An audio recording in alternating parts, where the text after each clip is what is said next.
Good morning, everyone, and I want to welcome you to this week's Friday Reflections. I'm Pastor Scott, one of the pastors at Trinity Lutheran Church in Lilburn. It's my pleasure to be here with you this morning, coming to you from my backyard, my back deck. Such a beautiful morning. You'll probably hear birds singing and other noises, but it's just good to be outside in such a beautiful time here in Georgia. Before I get into today's devotion, just want to share with you some things that are coming up. This coming Sunday, our worship schedule is 9 a.m. outdoors and 11 a.m. indoors. If for some reason, because of rain or inclement weather, we cannot be outdoors at 9 a.m., we will move to indoors at 9 a.m. And so please do watch your email announcements, website, going into late Saturday, if there's ever any question about that. Also, just a reminder that drive-through communion starting this week will happen after the 11 o'clock service. I just ask that people come at 12 noon in the front loop of the church by the front entrance, and one of the pastors will come out with communion that we have also served at the 11 a.m. service and provide that opportunity then. So that starts this Sunday as well. Our family fun nights continue on Wednesday nights at 6 o'clock, and next week we'll be doing our scavenger hunt. Also, Pastor Katie's installation is coming up on June 20th. So if you plan to come to that, and I would encourage you to, we'll have one worship service at 9:30, followed by fellowship with cake and fruit and drinks and that out in the back field. So if you do plan to come to that, I just ask that you please register in this Friday Reflections. Please register so that the people who are making the cake and the other treats, as well as those preparing for communion, will have a good idea of how many are coming. So please do that as well. And a new opportunity coming up is something that Barbara Brown and I are heading up, and that is a conversation around politics. And not so much around politics, but how do we hear one another when we differ in politics? You'll notice in the e-news that are being sent out, an opportunity for the National Week of Conversation and the Reunited States. The Reunited States is a documentary on groups that are working to bridge the differences that the political groups have so that we can still have conversation and know how to live and respect one another. And so really, what we're asking people to do is to watch the documentary, The Reunited States, and I understand it comes out on Prime this Friday, June 4th, Amazon Prime, is to watch that. And then in 2 weeks, on June 17th, we're providing an opportunity evening to just sit down and discuss the documentary and what it means to be able to talk with one another across political lines. I think that's very, very important in today's world. I think we all know how difficult that can be. And this is just maybe an opportunity or a tool or a way that we can learn how to better do that. So I want to recommend that to you as well coming up here in the short term. Lots of other things happening. Please do pay close attention to your announcements, especially through the summer, as we continue to look at ways to continue to do ministry and update you on any changes that are coming about. Last night I attended the first summer fun night, and we watched the movie Cloudy with a Chance of Meatballs. And it was a really good movie. I had not seen it before. My kids had seen it, but I had not seen it. And it really was a story about a young man who had to learn how to overcome obstacles and accept who he was and what his dreams were. And despite much opposition, despite people telling him he couldn't do something, despite challenges, he was able to overcome a lot of those things and actually in the long run be successful and do the things he wanted to do. And I got to thinking that's so true of all of our lives, and it's especially true of our lives of faith. A lot of great people in history have not had it easy. They had to overcome insurmountable odds to be successful and to follow their dreams. And I think we all know that we face obstacles and challenges in life. We face situations that may want to deter us from doing what we want to do or what our dreams are.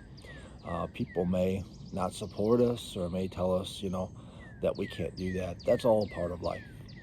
And how we handle those things becomes very, very important.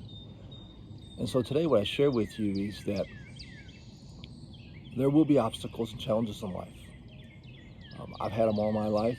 I'm sure you have yours too.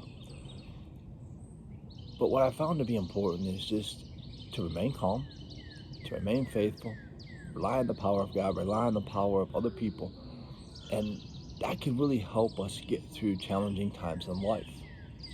I was reminded of the Apostle Paul. If you want to talk about somebody who had challenged his life, it was the Apostle Paul. And I'm going to read to you a list of things that he mentions, and this isn't even all of them. A list of things that he mentions in 2 Corinthians chapter 11 when he's writing to the Corinthians about his sufferings. And this is in light of a much bigger issue of people questioning him, his authenticity, his credibility in being their leader.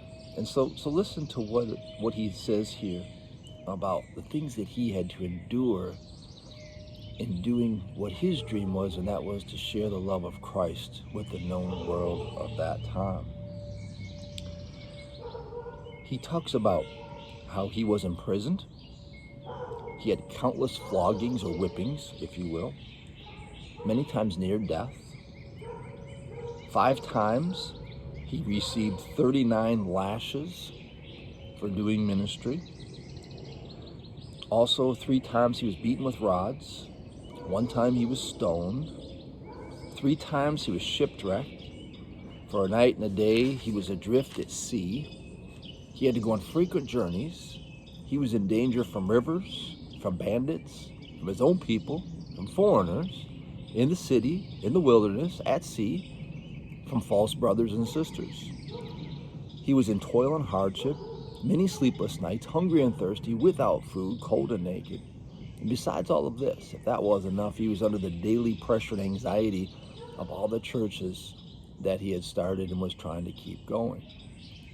And when I read that list, I think, wow, I'm not quite so sure if all those things happened to me that I would be able to continue.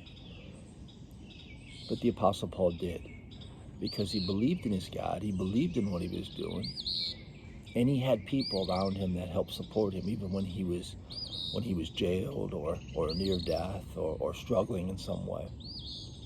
He overcame a lot of obstacles to be the person that we call today the Apostle Paul, the person we look up to, the person whose writings in the Bible have made such a difference in so many lives. But it wasn't easy, and it won't be easy for us. I remember when I told people I was going to go to seminary to become a pastor, I got quite a few raised eyebrows, and people who didn't come right out and say it, but you know how you can see somebody, who is internally, laughing about it, but not going to do that, to you. They did that when I told them I was going to go into seminary. I sort of anticipated that. I wasn't your typical or sort of, cookie cutter type candidate to go into ministry. But here, almost, 27 years later, I'm still doing this. And there probably hasn't been a month, I've shared this before, there probably hasn't been a month in my ministry where I haven't thought about, why am I doing this and why couldn't I do something else? Because it is tough, it is difficult. There are a lot of challenges and obstacles. Even before the pandemic, there were.